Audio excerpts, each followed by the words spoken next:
Jiang selalu tahu betul bahwa orang seperti Feng Tianxing tidak akan pernah memperlakukannya sebagai teman biasa. Karena tujuannya sangat besar sejak awal, begitu besar sehingga dia tidak memiliki perasaan apapun untuk melakukannya dengan baik. Semakin dia tahu tentang Feng Tianxing, semakin dia mengerti bahwa Feng Tianxing sengaja menjaga jarak dari mereka. Apakah itu Sarah atau dia, atau Gala? Tidak ada yang bisa menjadi teman sejatinya, hanya saja dia membutuhkan bantuan sekarang. Jadi Jiang tahu betul bahwa yang paling dia butuhkan bukanlah persahabatan, melainkan kekuatan dan kemampuan. Sebelum saya pergi, saya akan menyarankan Anda bahwa Feng Tianxing tidak akan berteman dengan siapapun. Jika Anda ingin mendekatinya atau menggunakan kekuatannya, sebaiknya Anda menunjukkan ketulusan dan nilai yang sesuai. Setelah mengucapkan kata-kata terakhir ini, Jiang bangkit dan pergi. Hanya Sandeli yang bingung yang tersisa. Pencarian informasi ini merupakan kegagalan yang belum pernah terjadi sebelumnya. Dia tidak mendapatkan informasi yang berguna, tetapi Jiang dapat menebak tujuannya. Selain itu, hubungan aneh antara Feng Tianxing dan Jiang membuatnya semakin penasaran. Ini bukan hubungan kepentingan atau hubungan teman. Darah di antara mereka jauh dari satu sama lain. Bagaimana bisa ada hubungan yang kuat tapi tidak kuat? Setelah ujian ini, Seng Deli sendiri tidak menyadarinya, dan ada sedikit kilau di matanya. Seolah-olah dia telah menemukan harta karun di antara tumpukan sampah yang ditinggalkan. Ada sedikit perubahan di matanya. Menarik, Seng Deli sangat prihatin dengan kinerja Feng Tianxing dan apa yang dia lakukan. Sepertinya anak laki-laki yang muncul di depannya memiliki ketertarikan yang tidak bisa dijelaskan padanya. Itulah yang membuatnya menarik. Setelah beberapa pemikiran, Seng Deli secara pribadi datang ke tepi ring, menopang pegangan, dan melihat ke bawah. Seolah-olah pemburu sedang mengawasi mangsanya.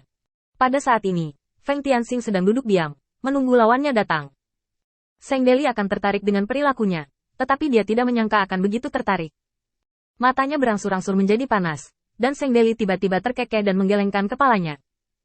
Yah, mari kita lihat apakah kamu bisa mengalahkan lawan ini. Saat suara Seng Deli turun, di sisi lain, iblis jangkung menyeret tulang besar dan masuk perlahan. Langkah kaki yang berat membuat tanah sedikit bergetar. Ini adalah simbol bahwa dia telah menembus tubuh yang rusak. Batasan tubuh fisik tidak bisa lagi membatasi kekuatannya. Langkah ini menyebabkan aura di sekitarnya bergetar, dan tanah ikut bergetar bersamanya. Melihat tubuh kokoh yang tidak puas dengan bekas luka, ada sedikit kesungguhan di mata yang dalam itu. Berdebar. Dia melemparkan tulang besar itu ke tanah, dan dengan suara teredam, ras iblis meremas cakarnya dan mengeluarkan suara berderak. Apakah anakmu yang ingin melawanku? Feng Tianxing perlahan membuka matanya, yang di depannya memang musuh yang tangguh. Dalam arti tertentu, kekuatannya telah melampaui Heli. Lagi pula itu adalah tubuh yang rusak. Meski Hurley sulit dipecahkan, ia sulit dihadapi karena memiliki banyak bawahan. Meskipun iblis di depannya sangat kuat, dia tidak memiliki sayap. Di arena 1 lawan 1 ini, Feng Tianxing hanya perlu mempertimbangkan bagaimana cara mengalahkan lawan di depannya. Cukup. Jika saya harus menambahkan sedikit lebih banyak kesulitan, mungkin itu adalah bagaimana menarik perhatian Sandeli. Seng Deli adalah pembantu Feng Tianxing yang ingin berbicara dengan para murid bangsawan kelas atas ras iblis. Jika Anda ingin memasuki lingkaran baru, cara terbaik adalah menemukan seseorang di lingkaran tersebut. Dengan kepemimpinannya, semuanya akan menjadi sangat sederhana. Bagi Feng Tianxing, Seng Deli hanyalah batu loncatan. Berdiri, Feng Tianxing meregangkan tubuhnya dan memandangi iblis di depannya. Nezarot, tempat pertama di arena. Kudengar kamu sangat kuat. Aku tidak ada hubungannya hari ini untuk mencobanya. Nezarot memandang Feng Tianxing, dengan sedikit kehilangan di matanya. Aku tidak berharap menjadi anak laki-laki bau yang bahkan tidak memiliki puncak tubuh penuh. Jadi kamu sangat ingin mati? Feng Tianxing tidak banyak bicara, hanya menggerakkan tubuhnya diam-diam dan mengepalkan tinjunya. Dengan tindakan kecil Feng Tianxing, perhatiannya berangsur-angsur meningkat, kebisingan di sekitarnya memudar, dan seluruh dunia menjadi damai, seolah-olah hanya dia dan lawan di depannya yang ada. Sudah lama sejak dia menggerakkan tubuhnya seperti ini, dan Feng Tianxing perlahan mengangkat tangannya. Bisakah kita mulai? Nezarot mencibir, mengambil tulang besar dari tanah dengan punggung tangannya, dan menghantamkannya langsung ke kepala Feng Tianxing. Kecepatan pihak lain tidak cepat, tetapi dalam sekejap, dia sudah berada di depan Feng Tianxing. Kecepatan seperti itu jelas bukan kecepatan. Dalam hal kecepatan, Feng Tianxing adalah yang tercepat dari semua garis keturunan ras iblis. Lintasan iblis ini sangat aneh, sepertinya tidak terburu-buru. Kali ini Feng Tianxing dalam posisi bertahan, dan dia tidak terburu-buru untuk menyerang. Meski Nezarot datang dengan agresif, Feng Tianxing masih bisa bereaksi. Dia segera menyilangkan pisau panjang di tangannya dan menusuk langsung ke dada Nezarot.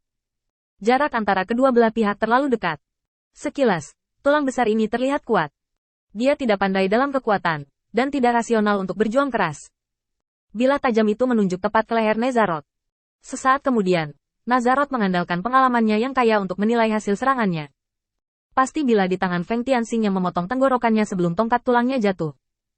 Menilai pada saat ini, tubuh Nezaroth mengencang, dan sisik-sisiknya berkumpul dalam sekejap, seperti baju besi yang pas, yang melindungi lehernya dengan kuat.